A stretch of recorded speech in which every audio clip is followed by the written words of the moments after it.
Welcome to ఉద్యోగ అన్వేషణ channel. 10th April 2024 editorial చూద్దాము. నియంత్రణ లేని కాలుష్య మండళ్ళు. ఇది చాలా ఇంపార్టెంట్. ఇది ఎన్విరాన్మెంట్ రిలేటెడ్ ఆర్టికల్ ఇచ్చారు. ఎన్విరాన్మెంట్ రిలేటెడ్ ఏ ఆర్టికల్ ఇచ్చినా చాలా ఇంపార్టెంట్. కాబట్టి దీన్ని ఒకటికి 2 సార్లు చూడండి ఈ ఆర్టికల్ని. ఇందులో ఏమిచ్చారంటే, దేశవ్యాప్తంగా జల వాయు కాలుష్యము అంతకంతకు అధికమవుతుంది. ప్లాస్టిక్ వ్యర్థాలు పిచ్చుమీరుతుండటంలో ఎన్నో విపత్కర పరిస్థితులు తలెత్తుతున్నాయి. కాలుష్య కట్టడి ద్వారా పర్యావరణాన్ని పరిరక్షించుకోవడం ప్రభుత్వాలకు పెను సవాలుగా మారింది. అంటే వాతావరణంలో మార్పుల వల్ల దీన్ని ఎదుర్కోవాలంటే ప్రభుత్వాలకు ఒక పెను సవాలుగా మారిందని మనం గతంలో కూడా ఎన్నో ఆర్టికల్లు చూడడం అనేది జరిగింది. దేశంలో కాలుష్యము అధికమవుతుండడంతో వాతావరణ మార్పులు ప్రమాదకరంగా పరిణమిస్తున్నాయని అనేక సంస్థలు హెచ్చరిస్తున్నాయి. అయినప్పటికీ కాలుష్య నియంత్రణ మండలి పనితీరు ఏమాత్రమూ మెరుగుపడడం లేదు. ఉద్గారాల కట్టడి పటిష్ట చట్టాలెన్నో ఉన్నప్పటికీ అలసత్వము వహించడం ఏమిటని తమిళనాడు కాలుష్య నియంత్రణ మండలి సుప్రీంకోర్టు కొద్ది రోజుల క్రితము తీవ్రంగా ఆక్షేపించింది. కాలుష్య నియంత్రణకు జిల్లా యంత్రాంగాలు సమాన బాధ్యత వహించాలని వ్యాఖ్యానించింది. జల కాలుష్య నివారణ నియంత్రణ చట్టం 1974 ద్వారా పర్యావరణ పరిరక్షణకై ప్రథమ కర్తవ్యము. కేంద్ర రాష్ట్ర ప్రభుత్వ స్థాయిల్లోనే కాలుష్య నియంత్రణ మండళ్ళు అంటే PCCBలను కొలువులు తీర్చారు. కేంద్రపాలిత ప్రాంతాల్లో కాలుష్య నియంత్రణ కమిటీ PCCలకు అధికారాలు దాఖలుపరిచారు. వాయు కాలుష్య నివారణ నియంత్రణ చట్టం 1981. ఇక్కడిచ్చిందేమో జల కాలుష్య నివారణ, అది 1974. ఇక్కడిచ్చిందేమో వాయు కాలుష్య నివారణ నియంత్రణ చట్టము 1981, అది 74, ఇది 81, 7 సంవత్సరాల తర్వాత. గాలి నాణ్యతను మెరుగుపరిచే బాధ్యతను కూడా నాటికి అప్పగించారు. ఈ తర్వాత పర్యావరణ పరిరక్షణ చట్టం 1986తో పాటు అటవీ జీవ వైద్య వన్యప్రాణ సంరక్షణ వంటి చట్టాలు అమలుకు సైతము PCCలు పర్యవేక్షించవలసి రావడంతో వాటి బాధ్యత మరింతగా పెరిగింది. ముఖ్యంగా అవి ఎలక్ట్రానిక్, ప్లాస్టిక్, రసాయన బ్యాటరీలు, బయోమెడికల్ నిర్మాణ, ఘన వ్యర్థాలతో పాటు శబ్ద కాలుష్యానికి సంబంధించిన నియమ నిబంధనలు పక్కాగా అమలయ్యేలాగా చూడాల్సి ఉంటుంది. బాధ్యతలకు తగ్గట్టుగా కాలుష్య నియంత్రణ మండలిపై బలోపేతం చేయడం లేదు. తగిన వసతులు, ఆర్థిక వనరులు లేకపోవడము, రాష్ట్ర ప్రభుత్వాల మద్దతు కొరవడము, నిపుణ సిబ్బంది లేని తోడు పనిభారం అధికంగా ఉండడంతో అవి పేలవమైన పనితీరును కనబరుస్తున్నాయి. కాలుష్య నియంత్రణ సంస్థలు పటిష్టతను భట్టాచార్య, బెల్లియప్ప, మీనన్ కమిటీలు నిర్దిష్టమైన సూచనలు చేసినప్పటికీ ప్రభుత్వాలు ఏమాత్రమూ పట్టించుకోవడం లేదు. అంటే ఈ చట్టాల కోసం పటిష్టం చేయాలని వాటి గురించి చెప్పిన కమిటీలు ఏంటంటే, ఒకటి భట్టాచార్య కమిటీ, ఇంకొకటి బెల్లయ్యప్ప కమిటీ, ఇంకొకటి మీనన్ కమిటీ. ఇవి నిర్దిష్టమైన సూచనలు అనేది చేయడం అనేది జరిగింది, కానీ ప్రభుత్వం పట్టించుకోవట్లేదని చెప్తున్నారు. పర్యావరణవేత్తలు ఆవేదన వ్యక్తం చేశారు. PCCల పనితీరుపైన కేంద్ర కాలుష్య నియంత్రణ మండలి రూపొందించిన ఆడిట్ నివేదిక 2020 పలు కీలక విషయాలను వెల్లడించింది. దేశవ్యాప్తంగా ఉన్న PCCలలో 46% ఉద్యోగాలు ఖాళీగానే ఉన్నాయని, ఈశాన్య రాష్ట్రాలు, కేంద్రపాలిత ప్రాంతాల్లోని సిబ్బంది అత్యవసర పనులకు మాత్రమే పరిమితమయ్యారని ఆ నివేదిక తెలిపింది. అండమాన్ నికోబార్, అరుణాచల్ ప్రదేశ్, మిజోరాం, నాగాలాండ్, సిక్కిం తదితర చోట్ల మాత్రమే సిబ్బంది ఖాళీలను పూర్తిస్థాయిలో భర్తీ చేశారు. కొన్ని బోర్డుల్లో సాంకేతిక సిబ్బంది కంటే పాలనా విభాగము ఉద్యోగులే ఎక్కువగా. కాలుష్య నియంత్రణ పరిశోధన కోసం ప్రయోగశాలలు అత్యంత కీలకము. దేశంలో 6 కేంద్ర, 3 ప్రాంతీయ ప్రయోగశాలలను మాత్రమే అన్ని రకాల అనుమతులు ఉన్నాయి. ఎన్ని అంటే 6 ఏమో కేంద్ర, 3 ఏమో ప్రాంతీయ ప్రయోగశాలలు ఉన్నాయి అన్నట్టు. ప్రయోగశాలలు మాత్రమే అన్ని రకాల అనుమతులు ఉన్నాయి. అన్ని పీసీబీ, పీసీసీలు తగినంత మంది విశ్లేషకులను నోటిఫై చేయాల్సి ఉంటుంది.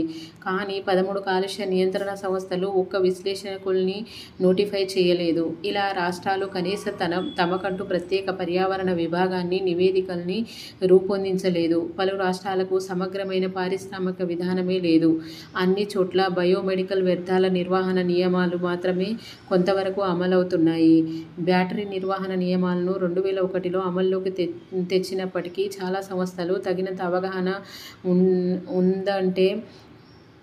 ఉండదంటే లేదని ఆడిట్ నివేదికలు విశ్లేషించినాయి. కేంద్ర రాష్ట్ర కాలుష్య నియంత్రణ మండళ్లు కమిటీల పనితీరు మెరుగుపరచడానికి వాటిలో విద్యావేత్తలతో పాటు న్యాయ, ఆరోగ్య, సాంకేతిక నిపుణుల భాగస్వామ్యం కల్పించాలి. సిబ్బందికి నిరంతర శిక్షణ ఇస్తూ వారి సామర్థ్యాలను మెరుగుపరచాలి. పీసీసీలో చైర్మన్, కార్యదర్శులు కనీసము 3 ఏళ్ల పాటు పదవుల్లో కొనసాగించాలి. కాలుష్య నియంత్రణ చర్యలను సమర్థంగా పర్యవేక్షించడం కోసము కృత్రిమ మేధ, ఏఐని, యంత్ర భాష, మిషన్ లెర్నింగ్ అంటారు, ఎంఎల్ వంటి ఆధునిక సాంకేతికతను వినియోగించుకోవడం మేలు. అన్ని జోన్లలోనూ నమూనాలను పరీక్షించేందుకు ప్రయోగశాలను నెలకొల్పాలి. కాలుష్య నియంత్రణ సంస్థల్లో పరిపాలన, సాంకేతిక విభాగాల సిబ్బంది బాధ్యతలను విభజించి క్షేత్రస్థాయి తనిఖీలను జోరెత్తించాలి. పర్యావరణ పరిరక్షణ పట్ల ప్రజల్లో అవగాహన కలిగించడము ఎంత కీలకమో దేశాభివృద్ధికి పర్యావరణ రహితకరమైన విధానాలకు అనుసరించాలి. ఆ దిశగా ప్రభుత్వాలు, పరిశ్రమలు, స్వచ్ఛంద సంస్థలు, పర్యావరణవేత్తలు, ప్రజలు కలిసికట్టుగా కృషి చేయాలని చెప్తున్నారు. అంటే ఈ కాలుష్య మండళ్ల నియంత్రణలో ఎక్కువ మంది సిబ్బంది లేకపోవడం, వారికి సరైన సామర్థ్యం లేకపోవడం, వాళ్ళకు అవగాహన లేకపోవడం అనేది ఒకటి జరుగుతుంది. ఇవన్నీ సక్రమంగా జరగాలంటే కేంద్ర రాష్ట్రాల మండళ్ల పనితీరు పైన కొంచెం మెరుగైన సేవలు అందించాలి. అందులో ఏంటంటే కొత్త లేటెస్ట్ టెక్నాలజీని ఉపయోగించడం వల్ల, అంటే ఏఐ కానీ, మిషన్ లెర్నింగ్ కానీ అట్లాంటివి వినియోగించాలి. ఇంకొకటి వాళ్ళకు స్కిల్ ట్రైనింగ్, సిబ్బందులకు ఎప్పటికప్పుడు ట్రైనింగ్ ఇవ్వడం ద్వారా కానీ ఇప్పుడు కొన్ని జిల్లాల్లో, కొన్ని రాష్ట్రాల్లో అసలు ఈ సిబ్బంది రిక్రూట్మెంట్ జరగట్లేదు. 45% వరకు ఎంత అన్నారు, 46% వరకు ఖాళీలోనే ఉన్నాయని చెప్పిండ్రు. 46% ఉద్యోగాలు ఖాళీలో ఉన్నాయని. ఈశాన్య రాష్ట్రాలు, కేంద్రపాలిత ప్రాంతాల్లో వీళ్ళు ఏం చేస్తున్నారంటే అత్యవసర పరిస్థితుల్లోనే వీళ్ళు పనిచేయడం అనేది జరుగుతుంది. ఇదండి దీనికి ఇచ్చింది. ఇది చాలా ఇంపార్టెంట్. పీసీబీల గురించి పీసీసీల గురించి అనేది చాలా ఇంపార్టెంట్ ఈ మండల్లో. ఎందుకంటే ఈ 2 చట్టాలు ఇవ్వడం అనేది జరిగింది. జల కాలుష్యము 1974లో, ఆ తర్వాత వాయు కాలుష్యం అనేది 1981లో, తర్వాత అటవీ చట్టం అనేది 1986లో అటవీ చట్టం అనేది తీసుకురావడం అనేది జరిగింది. అదేవిధంగా ఈ చట్టాలన్నిటి కింద మళ్ళీ వేరే వింగ్స్ ఉండడం వల్ల వాళ్ళు కూడా సమర్థవంతంగా పనిచేయలేకపోతున్నాయని చెప్తున్నారు. అవేంటంటే జీవ వైవిధ్య, వన్యప్రాణి సంరక్షణ చట్టాలు అమలు సైతము పీసీసీ పర్యవేక్షించి అంటే ఇవి కూడా వాటిని పీసీసీలను పర్యవేక్షించి రావడం వల్ల బాధ్యత పెరిగిపోతుంది. అందువల్లనే వీటి మీద కొంతవరకు బాధ్యతను కూడా తగ్గించాలని ఈ ఆర్టికల్లో ఇవ్వడం అనేది జరిగింది. చూద్దాము నెక్స్ట్ ఆర్టికల్ ఏమి ఇచ్చారో. రూపాయి అంతర్జాతీయ కరెన్సీ అవుతుందా అని ఇచ్చారు ఇక్కడ. డాలర్ విలువల్లో హెచ్చుతగ్గులు వివిధ దేశాల కరెన్సీలపైన తీవ్ర ప్రభావం చూపుతున్నాయి. వీలైనంత వరకు ఇతర దేశాలతో వర్తకాన్ని రూపాయల్లో నిర్వహించడం భారత్కు లాభదాయకము. రూపాయికి అంతర్జాతీయ కరెన్సీ హోదా దక్కితే ప్రపంచవ్యాప్తంగా ఇండియా పలుకుబడి మరింతగా పెరుగుతుంది. ఎందుకంటే ప్రస్తుతం మనది 5వ అతిపెద్ద ఆర్థిక వ్యవస్థ ప్రపంచంలోనే. దీన్ని 3వ అతిపెద్ద ఆర్థిక వ్యవస్థ చేరుకోవడానికి మనం టార్గెట్ అనేది పెట్టుకోవడం అనేది జరిగింది. కాబట్టి రూపాయి విలువ అంతర్జాతీయంగా వినియోగం జరిగితే మన యొక్క ఇంకా పలుకుబడి అనేది ప్రపంచవ్యాప్తంగా పెరగడం అనేది సహజమే. ప్రపంచవ్యాప్తంగా వృద్ధి చెందే క్రమంలో విదేశీ మారక ద్రవ్య వినియోగము పెరుగుతూ వస్తుంది. 1950 దశకంలో భారతీయ రూపాయి United Arab Emirate, Kuwait, Bahrain, Oman, ఖతారులలో చట్టబద్ధత కరెన్సీగా చలామణి అయ్యింది. 1966లో రూపాయి విలువ తగ్గింపుతో ఈ దేశము సొంత కరెన్సీల వైపు మళ్లాయి. రెండో ప్రపంచ యుద్ధం ముగిసినప్పటికి నుంచి 1971 వరకు అమెరికన్ డాలర్లు, బ్రిటిష్ పౌండ్లు ప్రధాన అంతర్జాతీయ కరెన్సీలుగా ఉండేవి. 1971 ఆగస్టు 15న డాలర్ విలువను బంగారము అదనంగా నిర్ణయించే పద్ధతిని అప్పటి అమెరికా అధ్యక్షుడు రిచర్డ్ నికల్సన్ స్వస్తి పలికాడు. అప్పటి నుంచి జర్మనీ మార్క్స్, జపనీ యోను ద్వారా డాలర్ పౌండ్లతో పోటీ పడసాగాయి. 1974 చమురు సంక్షోభం ప్రపంచ కరెన్సీలన్నింటిపైన ప్రభావం చూపింది. 1994లో వస్తు సేవలకు సంబంధించిన కరెంటు ఖాతా లావాదేవీల్లో కరెంట్ అకౌంట్ డెఫిసియన్స్ అంటారు వీటిని, భారతీయ రూపాయికి రిజర్వ్ బ్యాంకు పూర్తి పరివర్తనీయము అంటే కన్జర్వబుల్ కరెన్సీగా ప్రకటించింది. పూర్తి పరివర్తనీయం అంటే అంతర్జాతీయ విపణిలో భారతీయ రూపాయిని ఉపయోగించి ఏ విదేశీ కరెన్సీనైనా కొనుగోలు చేయవచ్చని అర్థము. అంటే పరివర్తనీయము అని అంటే మన దేశం యొక్క కరెన్సీని ఉపయోగించి విదేశాల్లో ఉన్న ఏ కరెన్సీనైనా కొనుగోలు చేయవచ్చని దీని అర్థం అన్నట్టు. అంతర్జాతీయ కరెన్సీగా రూపాంతరము చెందడము ప్రపంచంలో భారతదేశ రాజకీయ ఆర్థిక ప్రాముఖ్యాన్ని పెంచుతుంది. ఇతర దేశాలతో వాణిజ్యము పెరుగుతుంది. భారత్కు లాభదాయకము. ప్రస్తుతం అమెరికా డాలరు ఒక్కటే అంతర్జాతీయ కరెన్సీగా చలామణవుతూ ఉంది. డాలర్ విలువల్లో హెచ్చుతగ్గులు ఇతర దేశాల కరెన్సీలపైన తీవ్ర ప్రభావం చూపుతున్నాయి. వర్తమాన దేశాలు డాలర్లో తీసుకున్న రూపాయలు, వాటిపైన వడ్డీ భారము పెరుగుతున్నాయి. దాంతో డాలర్కు ప్రత్యామ్నాయం కోసము ఆసియా దేశాలు ప్రయత్నిస్తున్నాయి. వర్తమాన దేశాలు డాలర్ బదులుగా సొంత కరెన్సీలను వాణిజ్య లావాదేవీలు జరపాలని భారత్, బ్రిటన్, రష్యా, చైనా తదితర దేశాలతో కూడిన బ్రిక్స్ కూటమి పిలుపునిచ్చింది. భారతదేశంతో పాటు వ్యాపార భాగస్వామ్యములతో స్థానిక కరెన్సీలలో లావాదేవీలు జరపాలని నిరుడు కేప్టౌన్లో జరిగిన బ్రిక్స్ శిఖరాగ్ర సభ తీర్మానించింది. అంటే బ్రిక్స్ శిఖరాగ్ర సమావేశము ఎక్కడ జరిగిందంటే కేప్ టౌన్ ఎక్కడుంది? సౌత్ ఆఫ్రికాలో. మన హిస్టరీలో ఇంపార్టెంట్ కదా అది అన్నట్టు. చైనా యువాన్తో పాటు భారతీయ రూపాయికి అంతర్జాతీయ కరెన్సీగా రూపాంతరం చెందే సత్తా ఉందని అంతర్జాతీయ ద్రవ్యనిధి IMF సంస్థ పేర్కొంటుంది. రూపాయి అంతర్జాతీయ కరెన్సీగా మారితే భారతీయులు, ఇతర దేశాల వారు వ్యాపారంలో రూపాయిని స్వేచ్ఛగా వినియోగించుకోగలుగుతారు.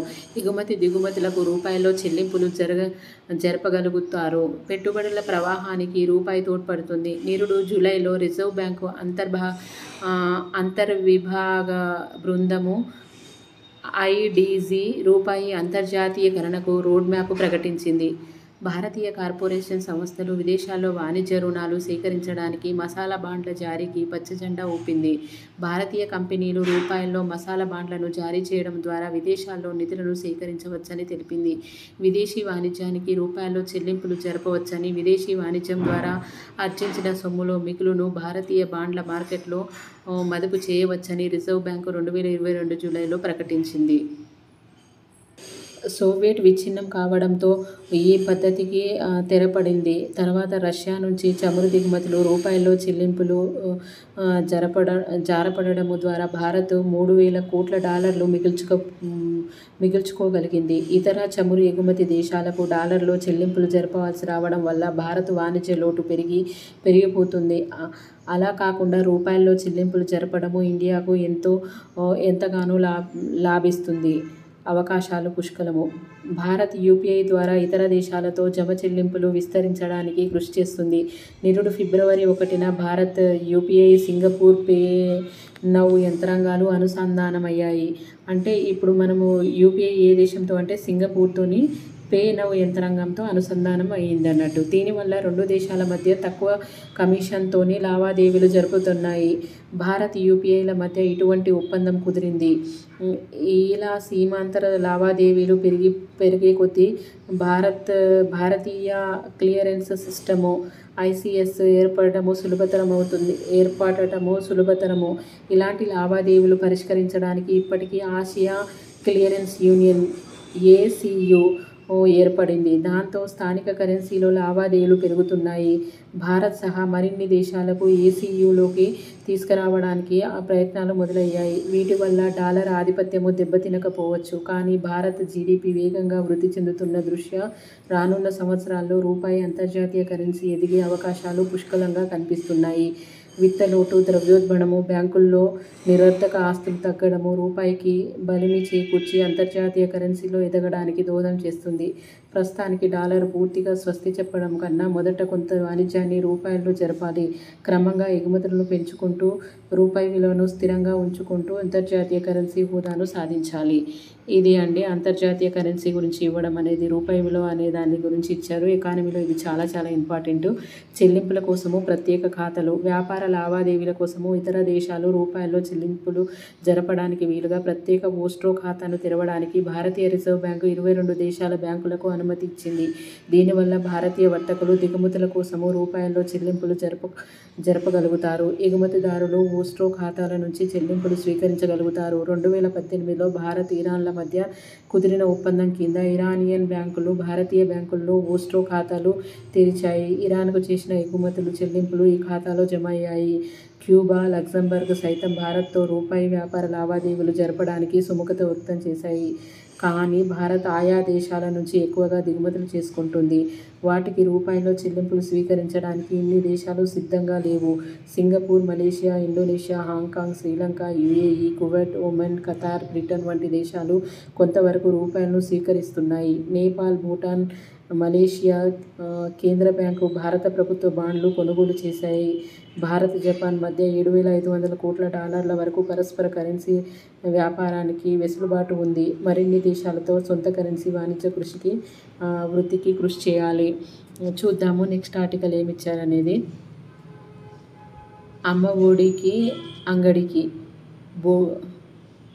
ఇది ఇంపార్టెంటా ఒకసారి చూడండి. ఇది ఎన్సీఆర్బీ ప్రకారంగా ఇప్పుడు ఈ మధ్యలో చాలామంది చిన్నపిల్లల్ని అంటే తీసుకెళ్ళిపోవడము జరుగుతుంది. నానాటికి వీటి కేసులు పెరిగిపోతున్నాయని ఎన్సీఆర్బీ గణాంకాల ప్రకారంగా కొన్ని లెక్కలు అనేది ఇవ్వడం అనేది జరిగింది.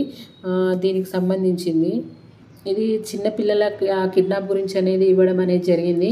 ఒకసారి చూడండి. ఇదంతా పెద్దగా ఇంపార్టెంట్ కాదేమో అని అనిపిస్తుంది. ఇవ్వండి ఈ రోజుకి సంబంధించిన ఆర్టికల్స్. మీకు ముందు 2 ఆర్టికల్స్ చాలా ఇంపార్టెంట్, ఇవి 2 మాత్రము. ఇది చాలా చాలా ఇంపార్టెంట్.